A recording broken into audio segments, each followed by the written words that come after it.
What's up, you guys? It's ArealR32 here, coming at you guys with another video and deck profile from the top 32 of YCS Seattle. This is the top 32 Chamber deck, and I'm just going to say right off the bat, there is a lot of changes that I know my teammate, aka my dad, in case I've mentioned this in a lot of my videos, but in case you don't know, we both play Yu-Gi-Oh! Together, which I very much enjoy. He has been running Chamber since the beginning of the format, and I'm going to be going over the changes that he would make to his that he thinks this guy should make his change to his Chamber deck too, because personally my dad said he would not build this deck in any way, shape, or form. He also does have a YouTube channel. He's stopped posting on it for like a while now, but his videos do have a lot of views. He didn't cheap his views. He got all of his views legitly. But anyways, I'm going to go through this deck here and then explain to you guys the changes that he would make. And believe me, of all people, I'm an expert when it comes to Chamber and playing it wise and knowing its ins and outs and its corks and screws, because I pretty much play against it 7 days of the week whenever we're plate testing, and it's just the most god-awful annoying thing ever. And you really have to play your cards right whenever you're playing against this heck of a deck. And in case you guys don't know, I have a strong, passionate hate for any kind of burn decks, stall decks. You know, if you want to go use them, that's fine. But if you're going to enter in a tournament in it, just stay away from me, because I'm just going to get mad at you. I'm sorry. That's just how I work. Anyways, so to start off the deck, we have 2 Lava Golems, 3 Swift Scarecrow, 3 WAT Cobra. I'll get back to that. 2 Chain Strike, 3 One Day of Peace, 2 Pot of Duality for the traps. We got 3 Accumulated Fortune, 1 Ceasefire, 2 Jar of Greed, 3 Just Desserts, 2 Legacy of Yatagarasu, 2 Magic Cylinder, 2 Ajama Trio, 3 Reckless Greed, 3 Secret Barrel, 2 Threatening Roar, 2 Wabaku for the side deck. We got 1 Battle Fader, 3 Gemini Imps, 1 Lava Golem, 2 Marshmallow, 1 Volcanic Queen, 1 Heavy Storm, triple MST, 1 Magic Cylinder, 1 Threatening Roar, 1 Wabaku. I can explain this deck for you guys down to the letter T. First of all, he's obviously going to use the WAT Cobra, so he can dink, dink, dink, dink, dink directly, search for his WAT Cobras, possibly overlay into a Shockmaster, but I highly doubt that he did that. There was an extra deck, but the extra deck's irrelevant. Now, for the side deck, obviously he wanted to hate against Dark Worlds. This deck gets crapped on by Dark Worlds. If this deck is going against Dark Worlds, if they have a God Hand, if Dark Worlds have card destruction, they're just going to lose. Obviously, the Volcanic Queens, because your opponent is just going to be sitting there with 1 monster once they know about Lava Golem and you're running Chamber, and they're just going to sit with 1 monster and just keep on hitting and hitting and hitting. The Marshmallows for more stall. Personally, these need to be mained. Take out the WAT Cobras and side deck them, and that's what I want to get to about, because WAT Cobra, out, out, out, out, out. Get out of here. Nobody wants you. Don't let the door hit you on the way out. This card is a good card, but you do not want to main deck it. The problem is with WAT Cobra, it can help you, but it can also hurt you. Here's the problem. Game 1, let's say your opponent's using dot windups like me. Okay. Most windup decks, like my build, has a good back row, Dimensional Prison, Torrential Tribute, Mirror Force, stuff like that. If you're using WAT Cobra, Game 1, your opponent is going to have all of those cards set up in the back row, just waiting for you to attack, because they're thinking, oh, they're just going to be dead, so I can just put them back here for no good reason. If you side deck the WAT Cobras and use something instead like Marshmallow or even a 3rd Lava Golem, heck, even the Battle Fader that you have side decked, if you, Game 1, you can just chamber them. Game 2, you put in the WAT Cobras. Your opponent takes out all of their like Mirror Forces, Deep Prisons, Torrentials, whatever. The Mirror Forces, Torrentials, you get what I mean. Then once you side deck in the WAT Cobras, you go WAT Cobra, attack directly. And then they're just sitting there like an idiot because they side decked out all of their Mirror Force, Deep Prisons, and crap like that in order to side deck in hate for Chamber. So a main deck WAT Cobra can help you. It will throw off the opponent, but it will do you a whole much better. It will do you so much better if you just simply side deck it.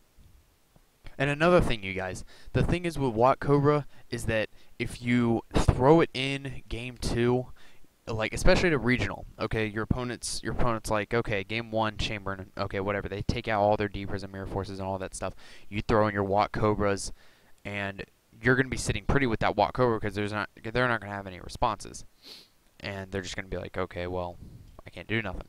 At locals, though, it's going to be a little bit different because, you know, someone at your locals, especially if they know you're running Chamberlain, first of all, they're not going to tag into your Marsh Mountains, obviously, but they might side deck in only a couple cards like Jinzo, Royal Decree, or something, whereas, you know, if really the only thing that's stopping WAT Cobra is Fiendish Chain. And really the only thing that you're going to see at local side deck is maybe Jinzos and Royal Decrees, only a couple cards like that.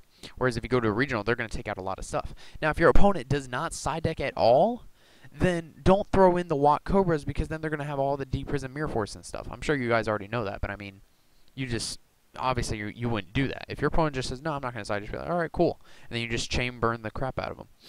So, a few changes. Number one, take out all 3 WAT Cobras, throw in the Marsh Mountains. The WAT Cobras can be good game 1, but your opponent's going to have Fiendish Chains more than likely, Dimensional Prison, Mirror Force, and Fiendish Chain. Fiendish Chain is just going to sit on the WAT Cobra, and then you're going to be sitting there with a 1000 beat stick that can't do anything. Your opponent's just going to run it over with a giant beater, like Heroic Champion, Excalibur, Shockmaster, whatever, you name it, it can get over it. Anything with more than 1000, which is basically almost everything in this game. Triple MST and Heavy Storm on the side. Very good, very good.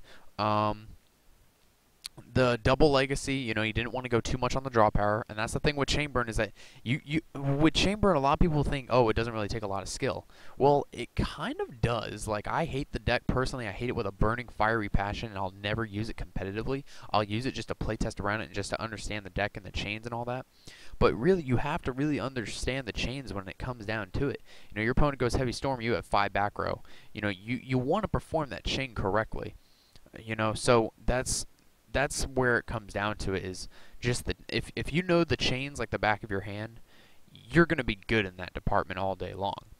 Like, if you can just learn the chains and just know, you know, multiple chains and basic chains, I mean, you're going to be fine.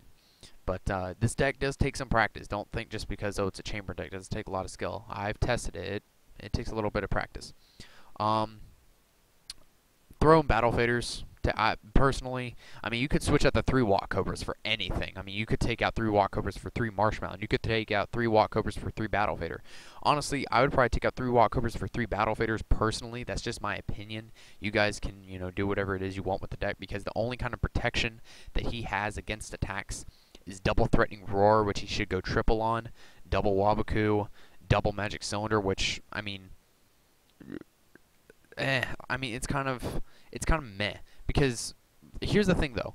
Magic Cylinder is a good card. Don't get me wrong. I used it in Burial Dad back in 2009 when zombies were good, or whatever format it was right before Infernities. But here's the thing. There's actually a card better than Magic Cylinder. And you want to know what it's called? It's called Dimension Wall. And Dimension Wall gets over a card called Forbidden Lance. Look up that ruling, because I know I'm right. The thing is, with Magic Cylinder, it says when an opponent's monster declares an attack, target the attacking monster, negate the attack, and if you do, inflict damage to your opponent equal to its attack. Dimension Wall. Let's pull up Dimension Wall here real quick. Dimension Wall. Activate only when an opponent's monster declares an attack. Instead of you, your opponent takes the battle damage you would have taken from this battle. Look up the ruling on Dimension Wall. I know for a fact that I'm right. If you activate Dimension Wall and your opponent goes Forbidden Lance, so like, let's say I go Heroic Champion Excalibur, attack directly with 4,000. Dimension Wall, Chain Lance. Okay, you take 3,200 instead. That's why it's better. Triple Dimension Wall, especially right now, would be better than double Magic Cylinder. So if anything, take out I would say take out the Magic Cylinder in the side and throw in a Dimension Wall. Take out a Magic Cylinder in the main and throw in a Dimension Wall, and then boom, you got 1 Magic Cylinder and 1 Dimension Wall. Or even just take out both Magic Cylinders and throw in 2 Dimension Walls. I mean, it's just, it's too good to not be ran.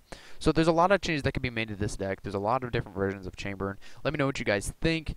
I'm telling you, just trust me on the WAT Cobra, you guys. It's a good tech, but trust me, it's better in the side.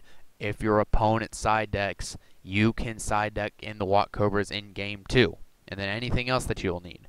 And like, you know, going from game 1 to game 2. Game 1, oh, okay, your opponent gets beat by your deck. And you're running Chamberlain. You see them side decking, you side deck in your Heavy Storm, triple MST, and then the 3 WAT Cobras, and then take out whatever it is that, you know, you don't want. But double O Geometrio, definitely a must. On a side note, You know, I'm not trying to call him out. I'm not saying he's bad. This is just how he wanted to run it. There's, like I said, a lot of different versions when it comes to a deck like this. There's so many different versions. I've even seen some builds where they've ran triple Legacy, triple Magic Cylinder, and triple Dimension Wall. It wasn't that consistent, but I mean, that's just what they wanted to do. So I hope you guys enjoyed this video. If you did, I appreciate a thumbs up or a favorite or a comment or whatever it is you people want to do. I will see you guys later. Thank you so much for watching and have a great day.